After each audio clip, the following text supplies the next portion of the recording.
Young hero Teja సజ్జా సంక్రాంతి వారికి సిద్ధమైన సంగతి తెలిసిందే.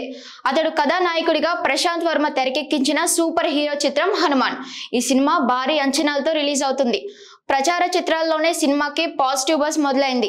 దీంతో మేకర్స్ కూడా ఎంత పోటీ ఉన్నా తగ్గేదే లేదంటూ పోటీ పడుతున్నారు. ఈ సినిమాకు పోటీగా మరో 4 సినిమాలున్నా కంటెంట్ తో కొట్టబోతున్నామన్న ధీమాని వ్యక్తం చేస్తున్నారు. ఇప్పటికే ఈ సినిమాకి థియేటర్ల కేటాయింపులో అన్యాయం జరుగుతోందని చిత్ర నిర్మాతలు అసంతృప్తిని వ్యక్తం చేసిన సంగతి తెలిసిందే. తమ సినిమాకి హిట్ అనే టాక్ థియేటర్ల సంఖ్యను పెంచుతుందని ధీమా వ్యక్తం చేస్తున్నారు.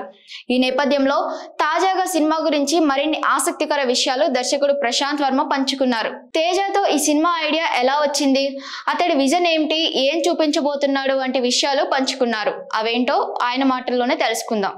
జాంబిరెడ్డి విజయంతో సూపర్ హీరో సినిమాను తీయగలను అనే నమ్మకం ఏర్పడింది. ఆ సినిమాకి ఎలాంటి రెస్పాన్స్ వచ్చిందో తెలిసిందే. అప్పుడు సూపర్ హీరో సినిమా తీస్తే ఎలా ఉంటుంది అనే ఐడియా తట్టింది. నా జీవితంలో జరిగిన మంచి విషయాలు కొన్నిటిని నిర్మాత నిరంజన్ రెడ్డికి చెప్పాను. అందులో నాకు పూర్తి స్వేచ్ఛనిచ్చారు. అలా కథ సిద్ధం చేశాను. కానీ బడ్జెట్ గురించి కొన్నిసార్లు ఆందోళన కలిగేది. భారీ బడ్జెట్ తో చేస్తున్నామనే టెన్షన్ ఉండేది. కానీ అతను దాని గురించి ఎప్పుడూ ఆలోచించలేదు. విదేశీ భాషల్లో కూడా విడుదల చేయాలని నిర్ణయం తీసుకున్నాం. అదృష్టవశాత్తు టీజర్ విడుదలైన తర్వాత విదేశాల్లో డిస్ట్రిబ్యూటర్ల నుండి ఆఫర్లు వచ్చాయి. మన ఇతిహాసాల గురించి ప్రపంచమంతా ఇప్పుడు తెలుసుకుంటుంది. అది మా సినిమాకు ఎంతో ప్లస్ అవుతుంది.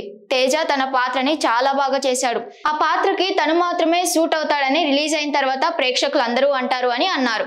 ఇంకా మాట్లాడుతూ మా సినిమాపై హిందీ బయ్యర్లు చాలా ఆశలు పెట్టుకున్నారు. అక్కడ 1200 థియేటర్లో రిలీజ్ చేయడానికి ప్లాన్ చేస్తున్నాం.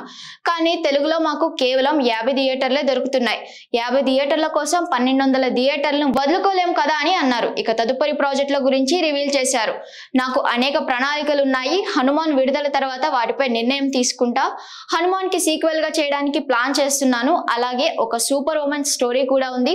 దానికి మంచి నిర్మాత కావాలి అని అన్నారు.